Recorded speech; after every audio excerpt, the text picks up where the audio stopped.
The Voynich Manuscript, the book nobody can read for centuries. Human history has been shaped not only by the records we can read, but also by the mysteries that remain unsolved. Among the most fascinating of these is the Voynich Manuscript, a book unlike any other, written in an unknown script and filled with strange, dreamlike illustrations.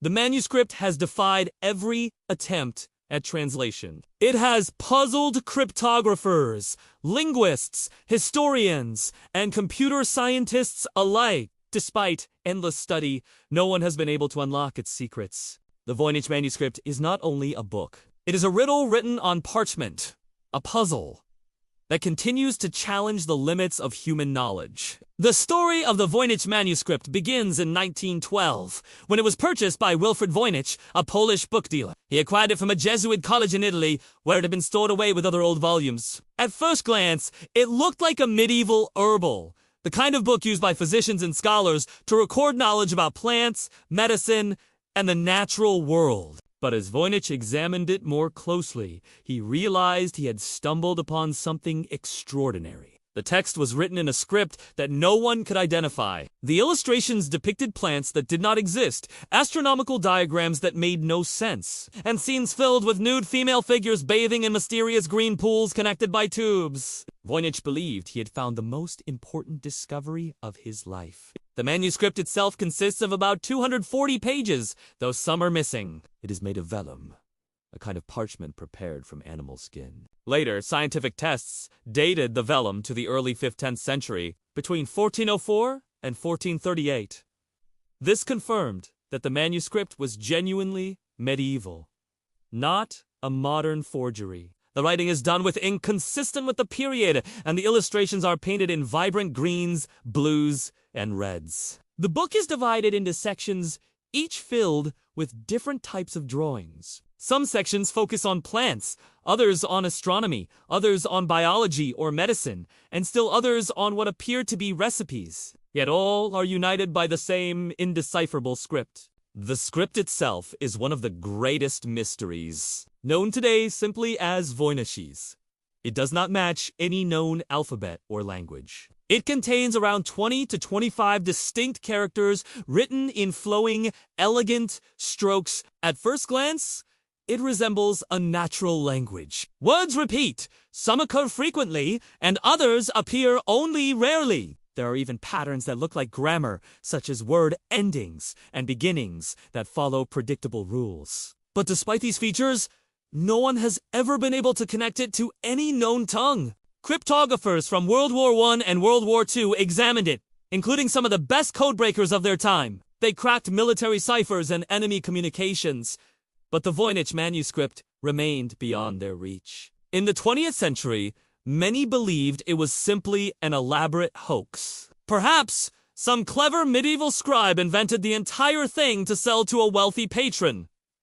This theory is tempting, but it has weaknesses. The text is not random. Statistical analysis shows that its patterns are too structured to be meaningless. Writing over 200 pages of fake words that obey consistent rules would have required incredible effort. If it were a hoax, it was one of the most elaborate ever created. And for what purpose? The labor and resources invested suggest that the book had meaning to its creator, even if that meaning is lost to us today. The illustrations provide tantalizing but confusing clues. The botanical section is filled with plants, yet none can be identified with certainty. Some appear to be composites, combining leaves, roots, and flowers from different species. Others are completely unfamiliar, as if drawn from imagination or memory. The astronomical section shows diagrams of stars, moons, and zodiac symbols, but arranged in unusual ways. One diagram depicts the Pleiades cluster, a group of stars well known in antiquity, but set within a larger and puzzling design.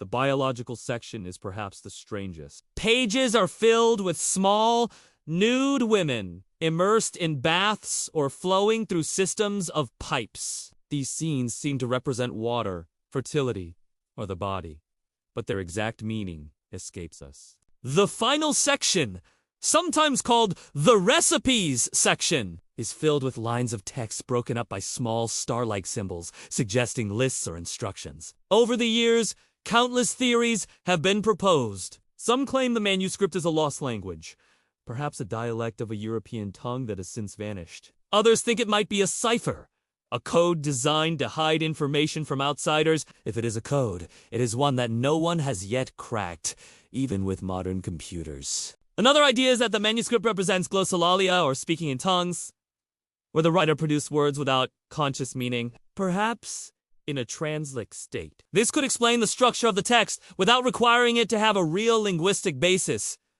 More unusual theories abound. Some suggest the Voynich Manuscript was written by an outsider genius, a savant who created a private language. Others speculate it might be a product of alchemy, filled with symbolic illustrations of processes hidden from common eyes.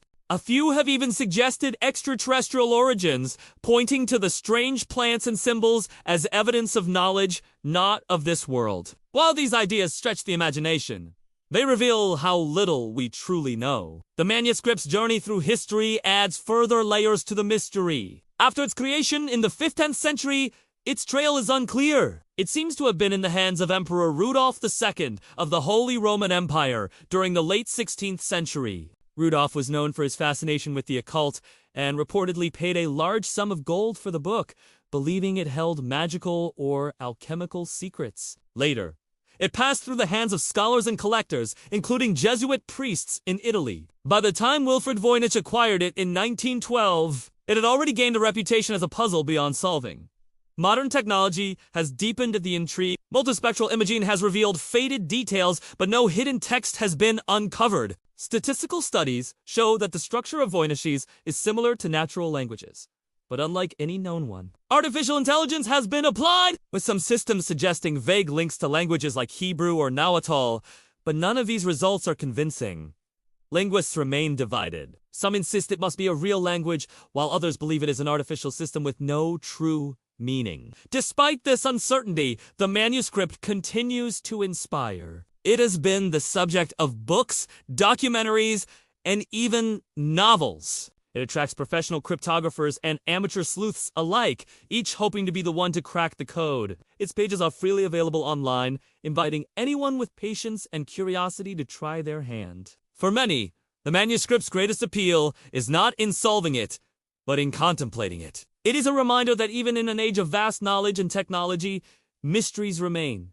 The Voynich Manuscript also raises deeper questions. Why are we so drawn to the unreadable? Perhaps it is because it represents the limits of our understanding. In a world where information seems endless, here is a book that refuses to give up its secrets. It humbles us, reminding us that the past still holds riddles that cannot be solved easily. It challenges our assumption that all knowledge is accessible if only we look hard enough. At the same time, the manuscript embodies the human drive for meaning. Page after page of text suggests that its creator cared deeply about what was being recorded. Even if the content is unknown, the effort is undeniable. Someone, 6 centuries ago, took the time to craft a work that still speaks to us through its mystery. It is both alien and familiar, strange in its symbols, yet recognizable in its careful construction. As we look at the Voynich Manuscript today, we can see it not only as a puzzle, but as a mirror. It reflects our desire to know, to decode, to explain. It shows that some mysteries endure not because they are unsolvable,